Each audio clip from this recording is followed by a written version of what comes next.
Hello what's up दोस्तों, कैसे हैं आप सभी। एक बार फिर मैं सिद्धार्थ आप सभी का बहुत बहुत स्वागत करता हूं आपके अपने चैनल में करियर भाई में। दोस्तों आज हम बात करने वाले हैं कि यहाँ पर B2C और P2C इन दोनों के बीच में फ़र्क क्या होता है। तो जनरली ये कॉन्सेप्ट्स या ये फ्रेजेस जो है, ये टर्मिनोलॉजीज़ बिज़नेस के मामले में या उसके ताल्लुकात में ज़्यादा इस्तेमाल की जाती हैं। ये एक तरीके से जो है वो बिज़नेस मॉडल्स है जिनके ऊपर अलग अलग कंपनियां रन करती हैं। तो आखिर ये क्या होता है और इनके बीच में बड़ा डिफरेंस क्या है, ये सब कुछ हम जानने वाले हैं। लेकिन आगे बढ़ने से पहले हमेशा की तरह अगर आप इस चैनल पर नए हैं, अब तक आपने सब्सक्राइब नहीं किया है, तो फटाफट चैनल को सब्सक्राइब ज़रूर कर दीजिए। तो चलिए दोस्तों शुरू करते हैं। तो दोस्तों शुरुआत में मैं करना चाहूँगा B2C से। तो B2C एक ऐसा बिजनेस मॉडल है जो कि बहुत पहले से इस्तेमाल किया जा रहा है और लगभग आप अपने आसपास हर जगह पर ये मॉडल देख सकते हैं। B2C यानी कि बिजनेस टू कस्टमर, यानी कि आपका अगर नॉर्मल ग्रोसरी शॉप भी है या कोई और दुकान है, वो क्या कर रहे हैं कि कोई एक प्रोडक्ट है जो कि वो अपने दुकान में बेचने के लिए रखते हैं, वो उस कंपनी से खरीदते हैं। आगे चल करके आप यानी कि कस्टमर जब दुकान पे जाते हैं, किसी चीज़ की उनको ज़रूरत होती है, तो वो उस प्रोडक्ट को आपको बेच देते हैं। तो कंपनी से वो एक कीमत पर ख़रीदते हैं, उसमें थोड़ा सा अपना प्रॉफिट जोड़ लेते हैं और फिर आपको जो है वो बेच देते हैं। इसी से उनका जो है वो बिज़नेस चलता है। तो ये होता है बिजनेस टू कस्टमर, यानी कि जो एक्चुअल प्रोड्यूसिंग कंपनी है जो उस प्रोडक्ट को बना रही है, उनसे आप डायरेक्टली नहीं खरीद रहे हैं। तो आपके करीबी जो दुकान है जो उनके प्रोडक्ट्स आप तक पहुंचा रहे हैं, उनके थ्रू आप उनको खरीद रहे हैं। तो ये बिज़नेस मॉडल जो है वो लगभग अब हर जगह पर आप देख सकते हैं। फिर चाहे वो कोई यहाँ पर खिलौना हो या कोई एक सर्विस हो या हम कहें कि और कोई चीज़ हो जैसे कि कपड़े हों, तो ये सारी चीज़ें जो है वो B2C के माध्यम से ही बेची जाती हैं। और B2C जो है वो न तो केवल ऑफलाइन में बल्कि ऑनलाइन में भी है। तो ऑनलाइन में कैसे है, तो बहुत बड़ी बड़ी ई-कॉमर्स वेबसाइट्स हैं जिनके ऊपर जो है वो अलग अलग ब्रांड के चीज़ें बेची जाती है। तो कोई भी ई-कॉमर्स वेबसाइट जो है वो फ्री में तो इनको बेचेगी नहीं, तो उसके अंदर ई-कॉमर्स वेबसाइट का भी अपना एक परसेंटेज होता है। फ़र्क सिर्फ इतना है कि ई-कॉमर्स वेबसाइट को जो है वो थोड़े से कम दामों पर ये मिलता है, क्योंकि वो डायरेक्टली कंपनी से जो है वो बल्क में ये चीज़ें खरीदते हैं। और कंपनी का एक बहुत बड़ा नाम ई-कॉमर्स वेबसाइट से हो सकता है, क्योंकि ई-कॉमर्स वेबसाइट जो है वो अपने वेबसाइट पर जब इन सारी चीज़ों को डालते हैं तब अपनी तरफ से उस प्रोडक्ट के सारे फ़ोटोज़ डालते हैं, उसकी इन्फॉर्मेशन डालते हैं। तो इससे जो है वो बिल्कुल सारी इन्फॉर्मेशन लिखित स्वरूप में जो है वो उनके कस्टमर तक पहुंचती है। वो बिल्कुल प्रोडक्ट को परख सकते हैं, सारी बातें उसके बारे में जान सकते हैं और फिर ख़रीद सकते हैं। और एक चीज़ इसके अंदर अच्छी ये हो जाती है कि प्रोडक्ट लेने के बाद जो है वो कस्टमर अगर हैप्पी है तो उन्हीं प्लेटफॉर्म्स के ऊपर जा कर के वो अपने रिव्यूज़ लिख सकता है, जिससे कि कंपनी के जो है वो पोटेंशियल बायर्स और ज़्यादा बढ़ जाते हैं। जिसकी वजह से कंपनी जो है वो अगर कमर्शियल प्लेटफॉर्म्स पे ई-कॉमर्स वेबसाइट पे अपना प्रोडक्ट बेचना चाहती है तो कम दामों पे देती है, ताकि ये सारे बाकी के बेनिफिट्स जो हैं वो उनको मिल सके। तो ये होता है B2C मॉडल। अब हम बढ़ चलते हैं P2C मॉडल के ऊपर। तो P2C का सीधा सीधा फुल फॉर्म होता है प्रोड्यूसर या प्रोडक्शन टू कस्टमर, यानी कि बीच में कोई बिचौलिए या कोई मिडिलमैन नहीं है। यानी कि किसी और बिजनेस को अपना प्रोडक्ट बेच करके उनके थ्रू कस्टमर तक आपके प्रोडक्ट को पहुंचाया नहीं जाता है। मान लीजिए कोई एक कंपनी बनाती है चॉकलेट्स, तो क्या करती है कंपनी की अलग अलग दुकानों में उनको बेचने के लिए ज़रूर भेजती है, उन व्यापारियों को अपना प्रोडक्ट बेचती है, कम दामों पर बेचती है, ताकि वो भी अपना जो है वो प्रॉफिट मार्जिन उसके अंदर ऐड करके उसको आगे बेच सके।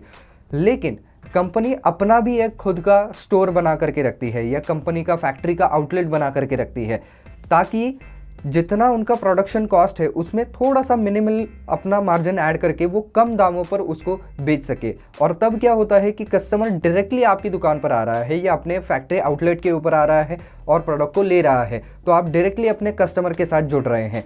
तो ये P2C मॉडल हो गया। अब P2C मॉडल जो है वो किसी भी कंपनी के केवल आउटलेट तक सीमित नहीं रहता है। यहाँ तक कि मैं कहता हूँ कि जो छोटे छोटे भी बिजनेस ओनर्स हैं जो अपने प्रोडक्ट्स को इंस्टाग्राम के ऊपर जो है वो प्रमोट करके बेच रहे हैं, इंस्टाग्राम मार्केट प्लेस के ऊपर बेच रहे हैं, फेसबुक के ऊपर बेच रहे हैं, व्हाट्सएप के थ्रू बेच रहे हैं, वो भी P2C मॉडल के अंडर ही आता है, यानी कि प्रोडक्शन डायरेक्टली टू कस्टमर। यानी कि आप उन सोशल मीडिया प्लेटफॉर्म्स का इस्तेमाल कर रहे हैं और आपके पोटेंशियल बायर्स जो है वो डायरेक्टली ही आपकी पोस्ट देख रहे हैं, आपके प्रोडक्ट्स के बारे में जान रहे हैं और वहीं से आपको ऑर्डर भी दे रहे हैं। यहाँ तक कि मैं कहता हूँ कि छोटे से छोटे जो केटरर्स होते हैं या जो घर पर ही अपना केटरिंग का बिजनेस चलाते हैं, वो भी P2C मॉडल का ही हिस्सा हैं, क्योंकि उन तक कस्टमर कैसे पहुँचते हैं कि सोशल मीडिया पोस्ट से ही पहुँचते हैं कि हाँ इनका खाना अच्छा होता है तो हम इनको ऑर्डर दे देते हैं। तो ये भी P2C ही है एक तरीके से। वो B2C मॉडल में कब बदलेगा, जब आपका प्रोडक्ट जो है भले ही आप वो कहीं पर भी बना रहे हो, लेकिन उसका पैकेजिंग करके आप उनको दुकानदारों को बेच रहे हो, अलग अलग दुकानों में वो रख रहे हो, उसका एक ब्रांड बना रहे हो और फिर उसको बेच रहे हो। हालांकि P2C मॉडल में भी आप ब्रांड खुद का बना ही सकते हैं, लेकिन फिर आप प्रॉपर जो है वो दुकानों में अपने प्रोडक्ट नहीं भेजते हैं, आप डायरेक्टली ही कस्टमर के साथ जुड़ते हैं। P2C का एक और बहुत बढ़िया एग्जाम्पल मैं अगर आपको दूँ तो जो यहाँ पर डायरेक्टली फार्मर टू कस्टमर जो बेची जाती है ना चीज़ें, आपने कई बार देखा होगा कि ऐसे बाज़ार लगते हैं जहाँ पर हमारे किसान भाई अपना जो भी कुछ प्रोडक्ट है वो डायरेक्टली ही वहाँ पर आकर के बेच देते हैं और वहीं पर कस्टमर्स आते हैं और उनका जो भी कोई एग्रीकल्चरल प्रोडक्ट है उनको ख़रीद लेते हैं। तो ये भी एक P2C का ही हम कह सकते हैं कि बिजनेस मॉडल है। तो ये एक बड़ा और स्ट्राइकिंग डिफरेंस है B2C और P2P के बीच में। तो अब इनके जो है वो अच्छाइयाँ और कमियों के बारे में भी जान लेते हैं। B2C का फ़ायदा ये है कि आप ज़्यादा से ज़्यादा लोगों तक पहुंच सकते हैं। अलग अलग दुकानों में जो है वो आपके प्रोडक्ट की अवेलेबिलिटी होगी और जो दुकानों में उनके रेगुलर कस्टमर्स हैं उनका फ़ायदा आपके प्रोडक्ट को मिलेगा, क्योंकि कई दुकानों में ऐसे रेगुलर कस्टमर्स होते हैं जो आते रहते हैं अपने अपने अलग अलग ज़रूरतों के लिए कि भाई आज ये लेना है वो लेना है। उनकी नज़र में आपका प्रोडक्ट जो है वो पड़ रहा है, जिसकी वजह से आपके प्रोडक्ट की बिक्री हो रही है। दूसरा इसमें फ़ायदा ये हो जाता है कि आप बल्क में माल जो है वो बेच सकते हैं व्यापारियों को जो अपने दुकानों में इनको बेचेंगे, तो आप उससे जो है वो प्रॉफिट गेन कर सकते हैं। लेकिन इसका फिर डाउन साइड क्या है? डाउन साइड ये है कि आपको जो प्रोडक्ट आप बना रहे हैं उसके प्रोडक्शन कॉस्ट के ऊपर बहुत ही ज़्यादा होल्ड रखना पड़ता है, क्योंकि क्या हो जाएगा कि अगर आपका रॉ मटेरियल महंगा हो जाएगा तो आपकी प्रोडक्शन कॉस्ट बढ़ेगी। आप एक प्राइस पर व्यापारियों को बेचेंगे, फिर व्यापारी जो है वो अपना प्रॉफिट मार्जिन ऐड करके फिर उस प्रोडक्ट को बेचेंगे, तो आपका मेन अगर प्रोडक्शन कॉस्ट ही ज़्यादा हो जाएगा तो फिर व्यापारी भी उसके ऊपर और एक स्लैब डालेंगे अपने प्रॉफिट की, और फिर ये दोनों चीज़ें जुड़ के जो है वो आगे चल करके यहाँ पर कस्टमर तक पहुँचते पहुँचते उस प्रोडक्ट की कीमत बहुत ज़्यादा हाई हो जाती है।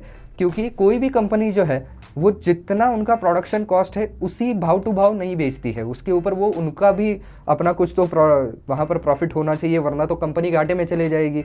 तो इसकी वजह से अपना भी प्रॉफिट कमाती है, फिर व्यापारियों को बेचती है, फिर व्यापारी अपना प्रॉफिट उसके ऊपर जोड़ के अपने कस्टमर्स तक पहुंचाते हैं। तो ऐसे में अगर प्रोडक्ट बहुत ज़्यादा महंगा हो गया तो फिर आपके कस्टमर्स जो है वो आपका प्रोडक्ट जो है वो खरीदेंगे ही नहीं, फिर आपके प्रोडक्ट को कोई सब्स्टिट्यूट ढूंढा जाएगा, फिर उस प्रोडक्ट की बिक्री जो है वो ज़्यादा होने वाली है। तो इसकी वजह से प्रोडक्शन कॉस्ट एक बहुत बड़ा मुद्दा इसके अंदर बन जाता है। अब बात करते हैं P2P के एडवांटेजेस की, और उसके बाद ऑब्वियसली डिसएडवांटेजेस की भी बात करेंगे। एडवांटेज सबसे बड़ा तो यही है कि आप डायरेक्टली अपने कस्टमर से जुड़ रहे हैं, आपको किसी भी दूसरे मिडलमैन को जो है वो और ज़्यादा सस्ते में या अंडरकटिंग करके जो है वो प्रोडक्ट बेचने की ज़रूरत नहीं है। दूसरी बात यह है कि आप उसको सस्ते में बेच सकते हैं, जिसकी वजह से ज़्यादा कस्टमर आप तक अट्रैक्ट हो सकता है कि भाई ये प्रोडक्ट जो है वो हमें मार्केट में किसी और कीमत पे मिल रहा था, अभी हमें कंपनी का फैक्ट्री आउटलेट आ गया है तो इसकी वजह से कम कीमत पर मिलने वाला है। तो ज़्यादा से ज़्यादा कस्टमर्स को आप जो है वो अट्रैक्ट कर सकते हैं। दूसरी बात यह है कि अपना ब्रांडिंग आप खुद करेंगे, अलग अलग प्लेटफॉर्म्स के ऊपर आप इनको बेच सकते हैं, तो ये एक और बढ़िया बात आपकी हो जाती है। इसके अलावा आप अपना खुद का एक वेबसाइट बना सकते हैं जहां से आकर के लोग डायरेक्टली आपसे ख़रीदारी कर सकते हैं। इसके अलावा आपको जो है वो एकदम फर्स्ट हैंड फीडबैक मिल जाता है, क्योंकि जब आप किसी भी दुकान में किसी भी प्रोडक्ट को रखते हैं तब वो बिका जाता है, फिर उनके जो कस्टमर्स हैं वो ज़रूरी नहीं कि दुकानदार को आकर के कुछ चीज़ें कहें उनके प्रोडक्ट के बारे में कि भाई ये अच्छा है ये बुरा है, हो सकता है कभी कहते भी हो, लेकिन वो कितना फीडबैक कंपनी तक जाता है ये भी एक सवाल है। P2P में क्या होता है कि डायरेक्टली कस्टमर आपके सामने है, जो बातें अच्छी लगी वो मुंह पर कहेगा, जो बातें बुरी लगी वो भी मुंह पर कही जाएगी, तो वो भी आपको एक बेनिफिट इसमें मिल जाता है। लेकिन फिर इसका डाउन साइड क्या है? डाउन साइड ये है कि आप जब अकेले उसके लिए काम कर रहे हैं, अकेले उसका ब्रांडिंग करने की कोशिश कर रहे हैं, तब आपको जो है वो थोड़ा सा जो है यहाँ पर मैं कह सकता हूँ कि थकान इसमें हो सकती है। थकान किस लिहाज से मैं कह रहा हूँ कि ब्रांडिंग भी मुझे ही करना है, अलग अलग जगहों पर ब्रांडिंग मुझे देखनी है। इसके अलावा अवेलेबिलिटी की भी एक मेरे पास समस्या है, क्योंकि मेरे पास कोई बांधे हुए दुकानदार नहीं है जिनके दुकानों में मैं अपने प्रोडक्ट्स को रख सकता हूँ। तो इसके लिए मुझे क्या करना पड़ेगा कि ज़्यादा से ज़्यादा कस्टमर्स तक पर्सनली जा कर के पहुँचना पड़ेगा, उनको मैसेज करना है या ईमेल करना है या जो भी है, सोशल मीडिया के ऊपर पोस्ट करना है, जिससे कि मैं ज़्यादा से ज़्यादा कस्टमर्स तक जो है वो पहुँच सकूँ और उनके ऑर्डर्स ले सकूँ। दूसरी बात है डिस्ट्रीब्यूशन। तो आपको ही डिस्ट्रीब्यूशन का पूरा भार लेना है। अगर आप दुकानदारों के पास पहुंचाएंगे तो दुकानदारों के पास अपना एक पूरा डिस्ट्रीब्यूशन का सिस्टम होता है, उनके पास अपना एक ट्रांसपोर्ट होता है, वो आपका माल उठाएंगे लेके जाएंगे। यहाँ पर जो है वो आपको ही सभी जगह पर जो है वो डिस्ट्रीब्यूट करना होता है।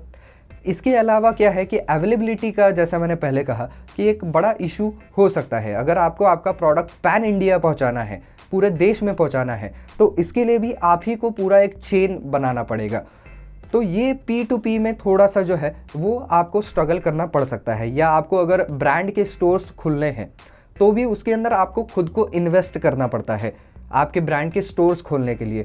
बजाय इसके अगर दुकानदारों के पास पहुंचाएंगे तो आपके खुद के ब्रांड स्टोर खोलने का आपको जो है वो खर्चा बच सकता है। लेकिन फ़ायदा ये भी है कि ब्रांड स्टोर में अगर आपने पैसा डाल भी दिया है तो भी आप कम दामों पे बेच रहे हैं, इसलिए प्रोडक्ट ज़्यादा बिक सकता है और आप उससे अपना जो भी कोई खर्चा आपने किया है वो निकाल भी सकते हैं और फर्स्ट हैंड प्रोडक्ट जो है वो बेच करके ज़्यादा प्रॉफिट भी कमा सकते हैं। तो ये इन दोनों के बीच में डिफरेंसेस हैं, प्रोज भी हैं और कॉन्स भी हैं। तो बस दोस्तों आज के वीडियो में बस इतना ही। आई होप ये वीडियो आपको पसंद आया होगा, काम का लगा होगा। तो दोस्तों अगर वीडियो पसंद आया है तो वीडियो को लाइक ज़रूर कर दीजिए, ज़्यादा से ज़्यादा शेयर कर दीजिए। कुछ सवाल है आपके दिमाग में तो ज़रूर कमेंट सेक्शन में लिख सकते हैं।